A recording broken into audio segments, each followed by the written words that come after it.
DCB മീഡിയയുടെ പുതിയൊരു വീഡിയോയിലേക്ക് സ്വാഗതം. ഇന്ന് ജൂൺ 23 ചൊവ്വ. ഇന്നും തുടർന്നു വരുന്ന ദിവസങ്ങളിലും നിങ്ങൾ അറിഞ്ഞിരിക്കേണ്ട പ്രധാനപ്പെട്ട വാർത്താ അപ്ഡേറ്റുകളാണ് ഷെയർ ചെയ്യുന്നത്.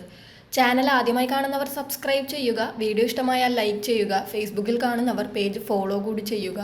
ആദ്യത്തെ അറിയിപ്പ്, സംസ്ഥാനത്ത് ഇന്നും ഒറ്റപ്പെട്ട ശക്തമായ മഴയ്ക്ക് സാധ്യതയുണ്ട്. വടക്കൻ ജില്ലകളിലാണ് മഴ മുന്നറിയിപ്പുള്ളത്. കണ്ണൂർ, കാസർഗോഡ് ജില്ലകളിൽ ഇന്ന് യെല്ലോ അലേർട്ട് പ്രഖ്യാപിച്ചിട്ടുണ്ട്. 24 മണിക്കൂറിൽ 64.5 മില്ലിമീറ്റർ മുതൽ 115.5 മില്ലിമീറ്റർ വരെ മഴ ലഭിക്കാനുള്ള സാധ്യതയാണ് കേന്ദ്ര കാലാവസ്ഥാ വകുപ്പ് പ്രവചിച്ചിരിക്കുന്നത്. ശക്തമായ കാറ്റിനും ഇടിമിന്നലിനും സാധ്യതയുണ്ട്.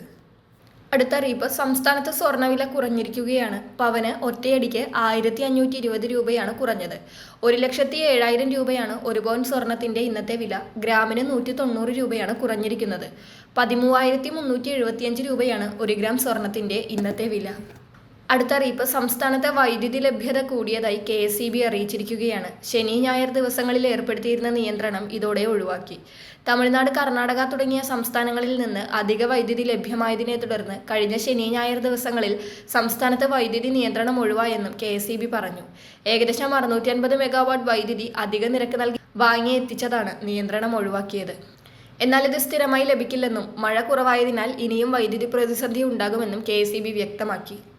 അടുത്ത അറിയിപ്പ്, സംസ്ഥാന വനിതാ വികസന കോർപ്പറേഷൻ സ്ത്രീകൾക്കായി വിവിധ വായ്പാ പദ്ധതികളിലേക്ക് അപേക്ഷ ക്ഷണിച്ചിരിക്കുകയാണ്. 16 മുതൽ 32 വയസ്സ് വരെ പ്രായമുള്ളവർക്കുള്ള വിദ്യാഭ്യാസ വായ്പകളും പുതിയ ബിസിനസ് സംരംഭങ്ങൾ ആരംഭിക്കുന്നതിനുള്ള സ്വയം തൊഴിൽ വായ്പകളും ഇതിൽ ഉൾപ്പെടും.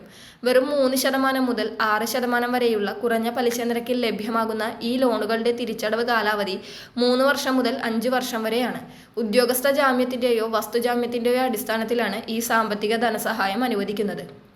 അടുത്ത അറിയിപ്പ്, കുട്ടികളുടെ ഭാവിയിലെ സർക്കാർ ആനുകൂല്യങ്ങൾ തടസ്സമില്ലാതെ ലഭിക്കുന്നതിനായി ജനന സർട്ടിഫിക്കറ്റ് ലഭിച്ചാലുടൻ ആധാർ കാർഡ് എടുക്കണമെന്ന് സംസ്ഥാന IT മിഷൻ അറിയിച്ചിരിക്കുകയാണ്.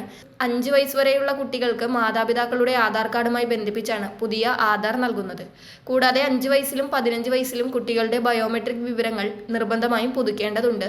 5 മുതൽ 17 വയസ്സ് വരെയുള്ള കുട്ടികൾക്കായി സെപ്റ്റംബർ മാസം വരെ എല്ലാ ആധാർ കേന്ദ്രങ്ങളിലും ഈ ബയോമെട്രിക് പുതുക്കൽ പൂർണ്ണമായും സൗജന്യമായിരിക്കും. അടുത്ത അറിയിപ്പ്, ജൂൺ മാസത്തിലെ സാമൂഹ്യ സുരക്ഷാ ക്ഷേമ പെൻഷൻ വിതരണം സംബന്ധിച്ച നിർണായക പ്രഖ്യാപനം മുഖ്യമന്ത്രി നിയമസഭയിൽ നടത്തിയിരിക്കുകയാണ്. ജൂൺ 24 മുതൽ അക്കൗണ്ടുകൾ വഴിയും നേരിട്ടും പെൻഷൻ തുക വിതരണം ആരംഭിക്കും. ഇന്ന് പെൻഷൻ വിതരണ ഉത്തരവെത്തും. വരും ദിവസങ്ങളിൽ മുഹറം പൊതു അവധിയുള്ളതിനാൽ ജൂൺ 25ഓടെ തുക ബാങ്ക് അക്കൗണ്ടുകളിലും ജൂൺ 27, 28 തീയതികളിൽ നേരിട്ട് വീടുകളിലും എത്തിക്കാനാണ് ക്രമീകരണം. അതോടൊപ്പം പെൻഷൻ വാങ്ങുന്നവർ വരുമാന സർട്ടിഫിക്കറ്റും നോൺ റീമാരേജ് സർട്ടിഫിക്കറ്റും സമർപ്പിക്കാൻ ഇനി 7 ദിവസത്തെ സമയം കൂടിയാണുള്ളത്. എന്നാൽ 2019 ഡിസംബർ 31 മുൻപ് പെൻഷൻ അനുവദിക്കപ്പെട്ടവർ മാത്രമാണ് ഇപ്പോൾ വരുമാന സർട്ടിഫിക്കറ്റ് നൽകേണ്ടത്. അതുപോലെ മുൻപ് റീമാരേജ് സർട്ടിഫിക്കറ്റ് നൽകാൻ സാധിക്കാത്ത വിധവ, അവിവാഹിത പെൻഷൻ ഗുണഭോക്താക്കൾ മാത്രം ഇപ്പോൾ രേഖകൾ സമർപ്പിച്ചാൽ മതി. വളരെ പ്രധാനപ്പെട്ട ഈ വാർത്താ അപ്ഡേറ്റുകൾ മറ്റുള്ളവർക്ക് കൂടി ഷെയർ ചെയ്യുക.